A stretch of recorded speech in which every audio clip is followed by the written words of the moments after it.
এখানে আপনাদের অনেকগুলা সমস্যা আছে। আমরা যখন আসছিলাম উপর থেকে দেখছিলাম পদ্মা গড়াই নদী নয়, মরুভূমি। এটা যখন মরুভূমি হয়ে গিয়েছে তখন উপর থেকে যখন ঢলের পানি আসে তখন আর নদীতে থাকে না, দুই কুল উপচে পড়ে, দুই কুল ভাসিয়ে সব কিছুকে তছনছ করে দেয়। বছরের পর বছর নদী ভাঙ্গনের কবলে পড়ে বহু মানুষের জীবনের স্বপ্ন ধূলিসাৎ হয়ে যায়। অনেক মানুষ সর্বশান্ত হন। কেন এমনটা হলো? নদী তো আল্লাহর নিয়ামত। বিশ্বের যেখানে গিয়েছি নদীগুলার কত যত্ন নেয় তারা, কুলের সন্তানের মতো যত্ন। নদীর যাতে কোনো ক্ষতি না হয়, তার নাব্যতা, তার স্রোত, তার পানি ধারণের ক্ষমতা এবং পানির স্বচ্ছতা শতভাগ নিশ্চিত করার জন্য তারা জান প্রাণ দিয়ে চেষ্টা করে। আর আমাদের দেশে আল্লাহর এই নিয়ামতগুলোকে তিলে তিলে খুন করা হয়েছে, হত্যা করা হয়েছে।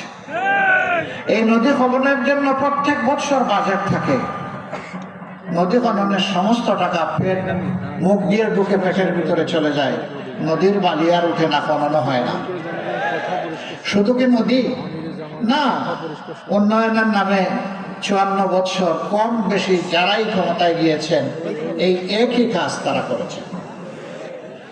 এই যারা 54 বছরে দেশটাকে খামলে একেবারে তছনছ করে দিয়েছে, আমরা গভীরভাবে বিশ্বাস করি এদের দৃষ্টিভঙ্গি এবং চরিত্র পরিবর্তন না হলে এরা দেশের জন্য ভালো কিছুই করতে পারবে না। এ দেশ সকলের, শুধু আমাদের না। এই দেশের আসমানের নিচে জমিনের উপরে যারাই বসবাস করে, দেশটি আমাদের সবার। কিন্তু আফসোসের বিষয়, এত নির্যাতিত হওয়ার পরে 15.5 বছর 5 তারিখ যখন একটা পরিবর্তন আসলো, আমরা দেখলাম পুলিশ নাই, বিজিবি নাই, আনসারের ছায়া নাই। নিবু আমাদের সেনাবাহিনী জান প্রাণ দিয়ে চেষ্টা করছে কিছু করার, তারা পারছেন না। তাদের পাশে মজবুত হয়ে আমরা দাঁড়িয়ে গেলাম। এ দেশ আমাদের দেশ। এত মজলুম একটা সংগঠন, নেতৃবৃন্দকে খুন করা হলো, ফাঁসি দেওয়া হলো, দফায় দফায় জেলে পুরা হলো, অফিস বন্ধ করে রাখা হলো, গোয়ার বাড়ি বুলডোজার দিয়ে গুড়িয়ে দেওয়া হলো, আমাদের নিবন্ধন কেড়ে নেওয়া হলো। শেষ পর্যন্ত বেদিশা সরকার আমাদেরকে বেহুশ হয়ে নিষিদ্ধ ঘোষণা করলো। এরপরে আর হুঁশ ফিরে পায়নি। ওই বেহুশ অবস্থায় দেশ ছেড়ে তারা চলে গেছে।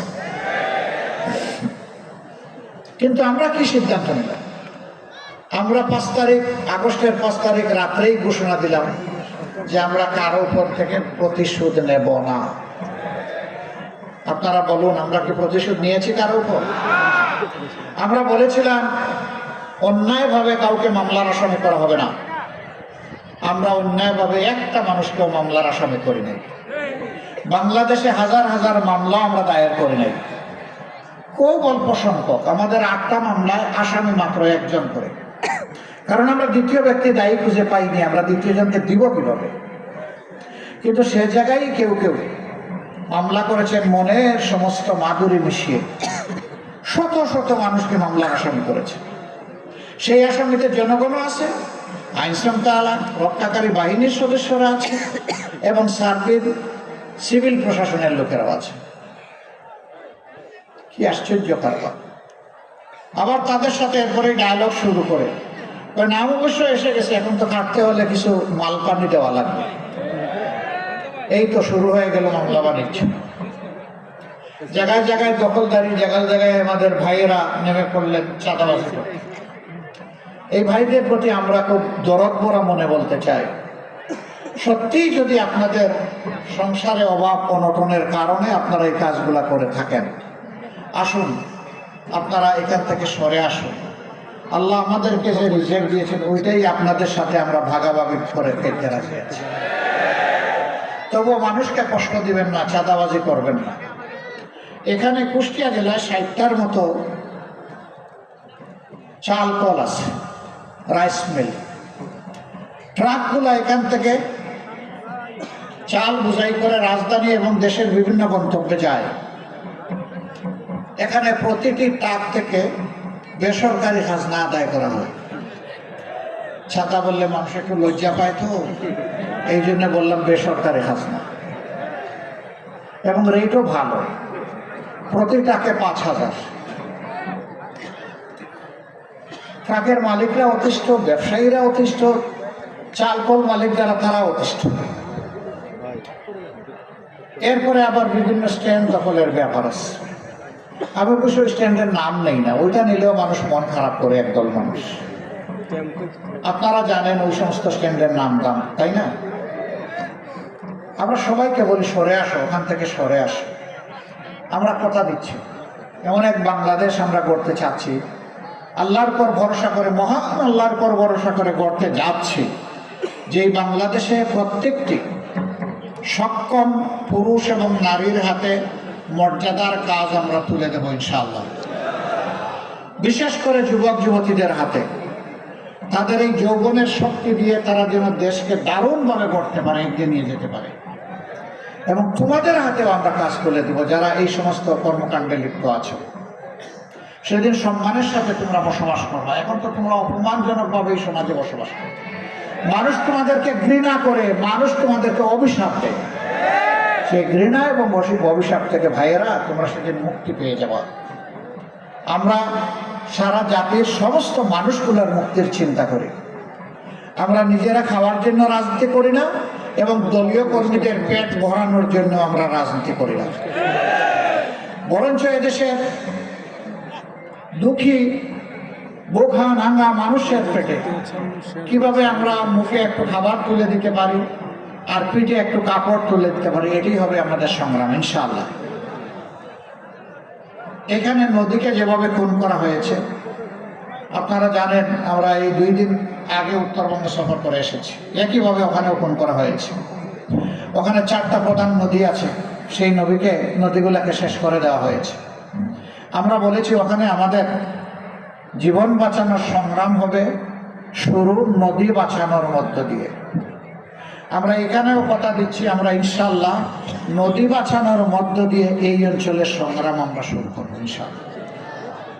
নদী বাঁচলে মাটি বাঁচবে, মাটি বাঁচলে আমার মাও বাঁচবে। এই জন্য আগে নদী। এই চাইতে বড় শিক্ষা প্রতিষ্ঠান যেখানে মেধাবীদের মিলন মেলা, এরা যে আচরণ করেছে এটা কোনো মানুষ করে না, এটা সাধারণ পশুও করে না। তাদের ব্যাপারে আল্লাহ পাক কালামে হাকিমে বলেছেন কালা নাহাম, এরা হচ্ছে 4 পায়া জন্তুর মতো। এরপরে বলেছেন বালহুম আদাল্ল, এরা ওই জন্তুগুলা, অবুঝ জন্তুগুলার চাইতে আরো খারাপ, আরো নিকৃষ্ট। আল্লাহ তাআলা ওই প্রাণীগুলাকে বিবেক দেন নাই, মানুষকে বিবেক দিয়েছে। তাকে কিভাবে পিটিয়ে পিটিয়ে নির্যাতন করে ক্লান্ত অবসন্ন হয়ে পড়েছে, পানি চেয়েছে, কি দেওয়া হয়েছে আপনারা জানেন। আমরা দোয়া করি আবরার ফায়াদ বিদায় নিয়েছে, বাংলাদেশের প্রত্যেকটি যুবক যুবতী যেন একজন আবরার ফাহাদ হয়ে যায়। আধিপত্যবাদীরা তাদের অপকর্মের বিরুদ্ধে বাংলাদেশে কেউ আওয়াজ তুলুক, এটা পছন্দ করে না। তবে 24-এর দ্রোহ প্রমাণ করে দিয়েছে বাংলাদেশের দামাল ছেলেরা আল্লাহ ছাড়া কাউকে পরোয়া করে না। এটি একটি স্বাধীন দেশের জন্য বিশাল শক্তির ব্যাপার, যাদের নেতৃত্বে এই জাতি 24-এর লড়াইয়ে অংশগ্রহণ করে মুক্তি পেয়েছে। আমি 24-এর সকল যোদ্ধা, সকল শহীদের প্রতি গভীর শ্রদ্ধা নিবেদন করছি। তাদেরই একজন যে আল্লাহ ছাড়া কাউকে কোনো বিষয় পরোয়া করত না, তাকে অত্যন্ত নির্মমভাবে ডিসেম্বরের 12 তারিখ স্পষ্ট দিবালোকে জুমার পর সে তার কার্যালয়ে যাচ্ছিল অথবা এলাকায় যাচ্ছিল, সঙ্গে তার আপন ভাই ঠান্ডা মাথায় গুলি করে তাকে দুনিয়া থেকে বিদায় করে দেওয়া হয়েছে। হ্যাঁ, এক ফাহাদকে বিদায় করেছে, এক আবরারকে বিদায় করেছে, এক আবু সাইদকে বিদায় করেছে, কিন্তু মনে রাখবা একটা বিপ্লবী 1000 নয়, লক্ষ নয়, কোটি বিপ্লবীর দুনিয়ায় জন্ম দিয়ে তারা বিদায় নিয়েছে। আজ আমি এখানে দাঁড়িয়েছি আমার ওই মায়ের পক্ষে কথা বলতে, যে মা তার সন্তান হারিয়েছেন। অত্যন্ত নির্মমভাবে সন্তানকে খুন করা হয়েছে। এই মায়েদের দুয়ারে আমি হাজির হওয়ার চেষ্টা করেছি, সব জায়গায় যেতে পারি নাই, বেশিরভাগ জায়গায় যাওয়ার চেষ্টা করেছি। আমি মায়েদের মুখে চোখের পানি দেখি নাই, আমি তাদের মুখে, তাদের চোখের কোনায় আমি রক্ত দেখেছি, তার সন্তানের রক্ত। এটি চোখের পানি ছিল না, এটা ছিল সন্তানের রক্ত। ওই সমস্ত বোনদেরও চোখের কোণে আমি পানি দেখেছি, যারা অল্প বয়সে স্বামীকে হারিয়েছে। জালিম তাদের বুক থেকে কেড়ে নিয়েছে। অবুঝ শিশুদের যখন কুলে নিয়েছে, আমরাও শিশুদের সাথে একসাথে কান্নায় ভেঙে পড়েছি। ওদেরকে কি দিয়ে সান্ত্বনা দেব? সান্ত্বনা দেওয়ার কোনো ভাষা আমরা খুঁজে পাই না। সারা বাংলার সকল জনপদের একই মানচিত্র। অসংখ্য মায়ের বুক থেকে, বোনের বুক থেকে, সন্তানের বুক থেকে তাদের আপনজনকে তুলে নিয়ে বছরের পর বছর আয়না করে রাখা হয়েছে, গুম করে রাখা হয়েছে। বেশিরভাগকে আলহামদুলিল্লাহ আমরা ফেরত পেয়েছি, হয় জীবিত অথবা লাশ হিসাবে। কিন্তু কিছু আল্লাহর বান্দা এখনো রয়ে গেছেন। এই কুষ্টিয়া ইসলামী বিশ্ববিদ্যালয়েরও দুইজনকে আমরা এখন পর্যন্ত পাইনি।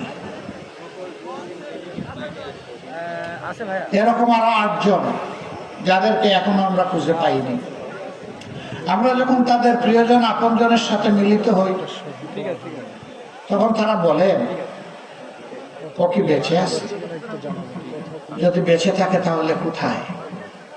আমার বুকের ধন আমার বুকে ফিরে আসবে কি? আর যদি বেঁচে না থাকে, আমার সন্তানের কবরটা কোথায়? তাকে না পাই, অন্তত কবরের মাটিটা ছুঁইতে চায়। এই লোকগুলো সবচেয়ে বড় মজলুম। তারা জানে না আপনজন লোকটি বেঁচে আছেন অথবা নেই। এবং আল্লাহ, তুমি তো সামিউল বাসির, তুমি তো আলা কুল্লি শাইইন কাদির। এই লোকগুলাকে তোমার হাওয়ালা করলাম। এই যত পরিবারের কথা বললাম, তুমি নিজেই তাদের অভিভাবক হয়ে আল্লাহ, তুমি তাদের নিরাপত্তার ব্যবস্থা করো। তারা যেন দুনিয়ায় সম্মানের সাথে বসবাস করতে। প্রিয় বন্ধুগণ, আপনারা জানেন দল হিসাবে আমরা কতটা মজলুম ছিলাম। আমাদের ভাই বোনদেরকে স্বস্তিতে এক জায়গায় স্থির থাকতে দেওয়া হয়নি। এই অঞ্চলে আমাদের বোনদেরকে দফায় দফায় গ্রেফতার করে রিমান্ডে নিয়ে অপমান করা হয়েছে, নির্যাতন করা হয়েছে। ও আমার মা বোনেরা, আপনারা মন খারাপ করবেন না।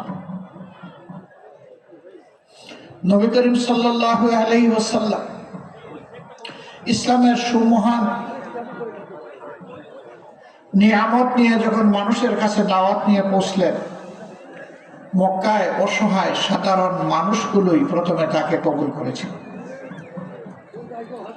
তিনি যখন গুহা থেকে নেমে সমতলে আসলেন, তখন আমাদের আম্মাজান খাদিজাতুল কুবরা রাদিয়াল্লাহু তাআলা আনহা সর্বপ্রথম ঈমান কবুল করেছেন। কাজেই নবী করিম সাল্লাল্লাহু আলাইহি ওয়াসাল্লামের জবানি থেকে যিনি ঈমান কবুল করেছিলেন, আপনারা ওনার উত্তরসূরি, আপনারা সম্মানিত, আপনারা গর্বিত। ইসলাম কবুল করার পরে মক্কার লোকেরা তিলে তিলে কষ্ট দিয়ে যাদেরকে খুন করেছে, আহত করেছে, গোলাম বানিয়ে রেখেছে,